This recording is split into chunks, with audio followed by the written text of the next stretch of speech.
Masa tidak ada insinyur Indonesia yang bisa bikin mobil? Ternyata ada. Ternyata ada. Saya menemukan. Kalian mungkin sudah tahu tentang peluncuran resmi MV3 Garuda Limousine, sebuah kendaraan mewah yang gak kalah canggih dengan mobil kelas atas internasional lainnya. Peristiwa ini sekaligus menjadi peristiwa penting dan bersejarah dalam dunia otomotif di Indonesia. Namun, mungkin banyak yang bertanya-tanya, siapakah sosok di balik transformasi cepat PT Pindad dari yang sebelumnya industri pertahanan menuju dunia otomotif yang mewah? Penasaran? Gak perlu berlama-lama, yuk langsung saja kita cari tahu siapa beliau.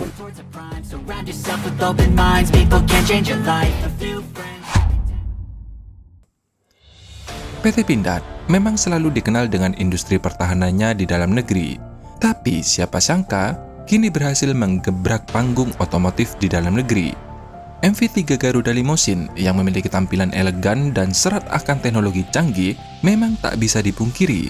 Sebuah pencapaian yang tak terduga yang sekaligus menandai babak baru bagi Indonesia dalam meraih kemandirian di sektor otomotif. Tapi, kenapa mereka bisa tiba-tiba menghadirkan kendaraan mewah seperti MV Garuda Limousine? Terlebih, kendaraan ini memiliki desain yang elegan, spesifikasi yang dimilikinya pun tak main-main, dan teknologi terbaru yang disematkan pasti bukanlah orang yang sembarangan di balik semua ini. Tapi, tunggu, kita flashback sebentar. Sudah sejak lama, Prabowo Subianto yang saat ini menjadi presiden kita, meyakini bahwa Pindad akan menjadi pionir dalam industri otomotif nasional. Ada profesor Indonesia, lulusan MIT. Hari pertama dia lulus dari MIT, direkrut oleh General Motor. Dia kerja di General Motor kalau nggak salah 13 tahun atau 15 tahun. Saya dengar ada orang itu, saya dengar bahwa dia sudah kembali ke Indonesia. Saya tarik dia, Profesor, daripada Anda hanya ngajar di ITB, sangat penting, tapi Anda tetap ngajar di ITB, tapi Anda jadi direktur produksi teknologi di Pindad, dan itu hasilnya adalah mobil buatan Indonesia. Kepercayaan diri ini bukanlah tanpa alasan. Ini berakar kuat pada talenta yang dimiliki oleh salah satu putra terbaik bangsa. Siapakah dia? Dia adalah Insinyur Sigit Puji Santosa. Saat ini, Insinyur Sigit Puji Santosa menduduki jabatan Direktur Teknologi dan Pengembangan di PT Pindad, orang yang paling bertanggung jawab atas segala hal yang berkaitan dengan inovasi, penelitian, dan pengembangan produk baru. Pasti banyak dari kalian yang belum kenal, khususnya bagi masyarakat umum. Tapi, dialah pemikir di balik inovasi-inovasi besar yang nanti membawa Pindad menuju jalur gemilangnya. Insinyur Sigit Puji Santosa lahir di Pacitan pada 19 Juli 1967. Dia adalah salah satu putra terbaik bangsa dengan prestasi akademik yang luar biasa. Ia lulus dari ITB dengan predikat cum laude di bidang teknik mesin di usia 24 tahun. Kemudian di usianya 28 tahun, ia melanjutkan studinya ke Massachusetts Institute of Technology atau MIT yang ada di Amerika.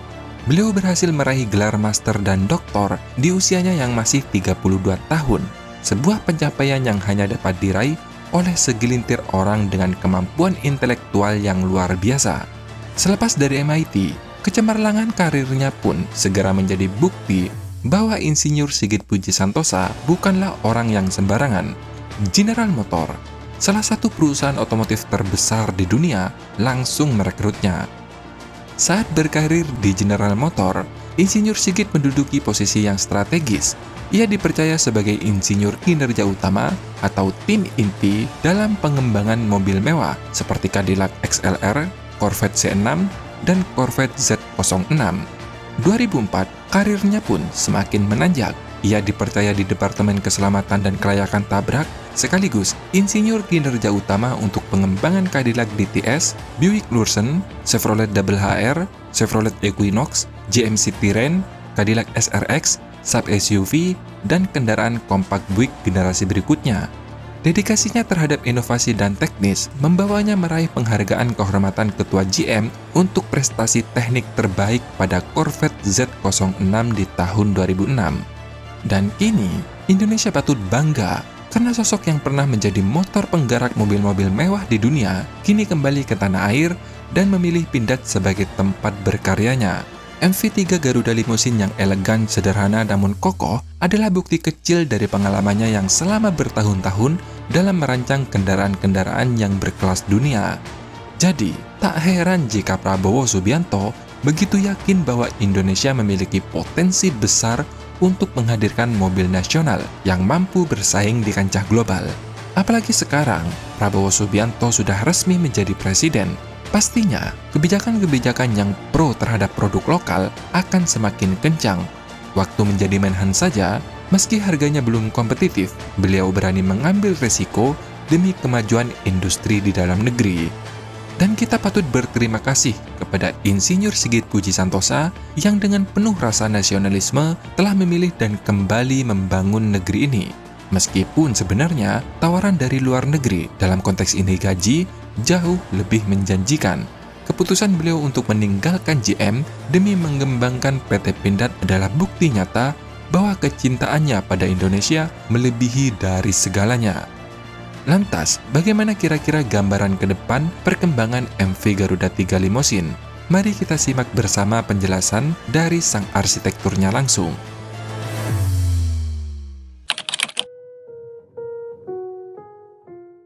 Ada kebutuhan di mana untuk kebutuhan Bapak Presiden kita memerlukan maung yang bersifat eksklusif untuk Presiden yang memiliki kemampuan jelajah yang cukup baik karena medan yang akan digunakan oleh beliau, dan juga ketahanan dan keamanan terhadap potensi-potensi keamanan terhadap beliau. Dan kami kembangkan maung limusin ini dengan tentunya harus luxurious, VIP quality dari si eksterior dan interior.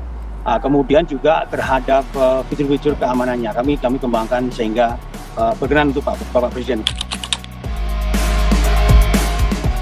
Jadi Bapak Presiden memberikan challenge kepada kami, apakah bisa, apakah kami harus import. Kami bilang, Bapak, kami siap Bapak. Jadi Pindad melakukan perancangan desain, kami punya desainer yang sangat muda, project manager dan engineer sangat muda yang sangat tekun, sehingga dengan challenge tadi kami wujudkan dan alhamdulillah beliau sangat berkenan. Jadi kalau MV3 sendiri ini kita kembangkan sekitar 2 tahun lalu, tapi ini adalah varian terbaru. Jadi bukan modifikasi tapi varian baru yang long wheelbase, sehingga untuk VVIP memiliki legroom yang cukup longgar dan cukup nyaman, dan bahkan bisa untuk istirahat, untuk video istirahat. Ada leg rest, ada almost flat seat back gitu ya. Jadi ini memang varian terbaru dari MV3 kami untuk long wheelbase. Untuk yang yang luxurious ini kami sedang lakukan studi pasar, Mbak, dan juga tentunya cukup banyak yang masuk ke kami akan pertimbangkan ke depannya untuk umum dan juga untuk yang VIP. Cukup banyak yang masuk ke kami, para pejabat, kemudian para tokoh-tokoh masyarakat menanyakan, Mas, kapan ini diproduksi untuk umum? Kami pastikan bahwa produk ini akan kami lakukan feasibility study terhadap market, dan juga kami akan lakukan juga sertifikasi ke Kementerian Perhubungan untuk sipil. Kalau yang militer sudah masuk. Ke depan intinya berapa lama tergantung kepada hasil due diligence kami. Berapa harganya? Ya mungkin ini antara ini, Mbak, sebagai patokan aja, Mbak.